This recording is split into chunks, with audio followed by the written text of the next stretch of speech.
Please forgive me if my comments do not come across as Christ-like. I think now, more than ever, everyone should recognize that Democrats are not our friends.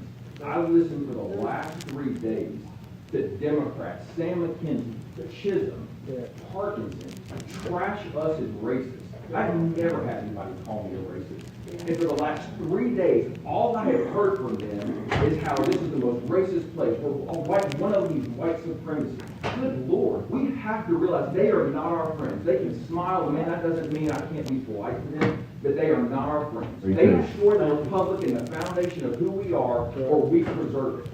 That is the reality where we are right now. And if these last 3 days have not proven that, you need to find a new job. There's never been a more important time for us to be unified. There's 75 of us.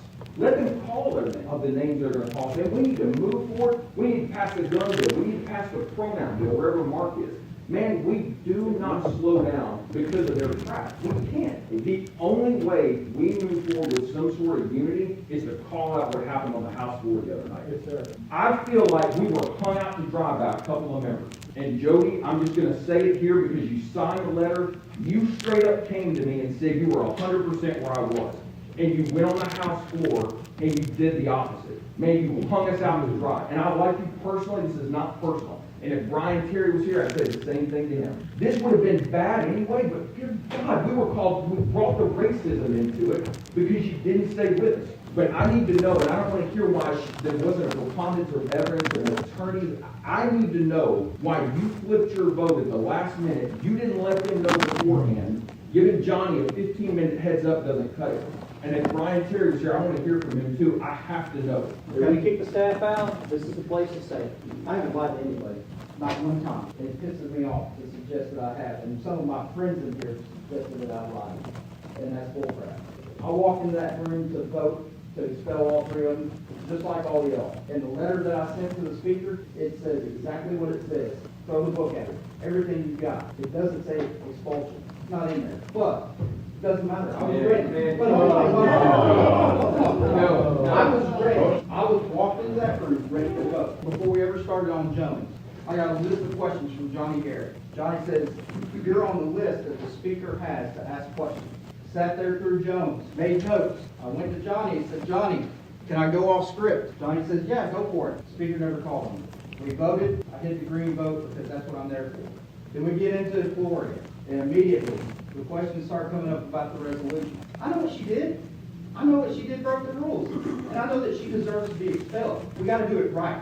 And that wasn't right. While this is going on, Reader came to my desk and said, hey, you think we're doing good? I said, no. We haven't established the case. Gino's had 2 cracks at her, and the only thing he's established is that she stood at the well. That's it. It didn't fix any of the problems with the resolution. He didn't establish that she'd been here 10 years or 12 years and knew the rules better than the other 2. Why were we still in session? Because we're in between bills. Why did you get gavelled out of order? Because the speaker had to get order. It was disorderly conduct and caused chaos in this whole place. That line of questioning is exactly what I told the leader I needed to ask, because we don't have it right now. He didn't sit there and say, you need to vote yes anyway. He didn't whip my vote. He walked off. He didn't go to the speaker and tell the speaker to call on me. So if you're all going to come all at me and single me out, and only 3 of y'all call me this weekend to check on me, I'm going to defend myself. I told leadership what was going on. I told them I had problems. I had questions. I had a plan to fix it. When the question got called, I went to Johnny. I said, Johnny, do we have the votes? He said, well, nobody else changes their vote. We should be fine. Why are you not going to vote yes? And I explained it. And I went back to my desk. I sat there and had my internal debate on what to do. Then the bell rings. I'm concerned that I'm going to vote yes on a resolution that I know is wrong. We didn't establish that she did all that other stuff. All we established is she walked from there to there. As much as I hate to get John Ray any credit for anything, the smartest thing he said the whole season I've been up here. Darren Jernigan in the back of the room says, we can't vote on a resolution that's poorly drafted. And he's right. It's more that we were screwing it up and put my name on something that I knew that was going to be in the annals of history as being wrong. No different than some Democrat that's going to be on a jury for Donald Trump and vote to convict him, even though they know it's a indictment. This resolution's got copied and pasted. All they changed was the names. She didn't do the things that were in the resolution. I said, oh, great, Mr. Speaker, have you on the list? You said, yes. Did I walk away your desk, never dreaming that you were going, no. I just thought you had some other questions that were going to build the case. And I didn't mean to like walk off without giving additional information. I didn't take it that you were throwing oxygen at that time, but I knew you had some questions. I mean, to sign a letter and then for the other 65 of us to all think it's the right thing, I get that you feel strong enough. I mean, at this point, do you feel strong? I mean, you did the right thing, or is there any party that feels not bad about that the rest of us got hung out to dry? 1,000% I did the right thing. I went back and watched it again. I watched the video. Bottom line is, you went into that chamber, we had a slim vote count, you went into that chamber, you were a yes. And you straight up asked me, are you 100% where I am? And I said, I'm all three expelling no matter what. You said, we're in the same spot. It hung us out to dry. One vote. And if Terry was here, I'd do the same thing to him. We had the jury already. This obviously wasn't a trial, but I knew every single one of your vote counts. I knew that we did not have to convince you all. When you came up to me, about 2 minutes left of Gloria's final closing, and said we didn't do it, I was shocked. In my humble opinion, her, by moving from her desk to the well without decision, without being recognized, was enough for me to figure out how I was going to get off expulsion. So I was taken back. I was also taken back that you wanted to ask me questions, because that would make a difference.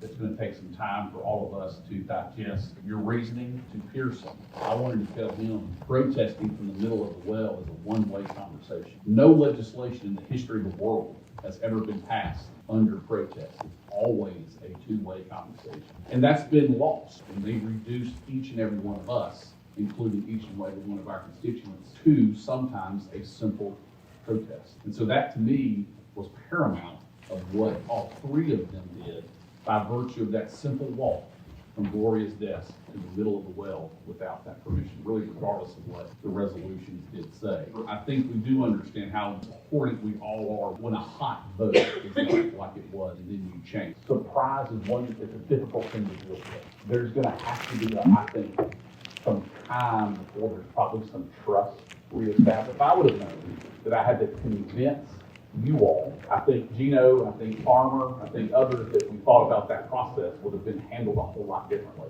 That's where the element of surprise has got to be removed, because that to us surprised me. That all of a sudden we had to convince the members after we had asked them so much where they were on this. I've taken positions up here against leadership. If you believe Gloria's resolution was wrong, you have the right to file an amendment and go talk to leadership. I think the problem I'm having is if we don't stick together, if you don't believe we're at war for our republic,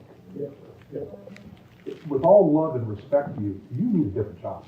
The left wants Tennessee so bad because if they get us, the Southeast falls, and it's game over for the republic. This is not a neighborhood social gathering. We are fighting for the republic of our country right now.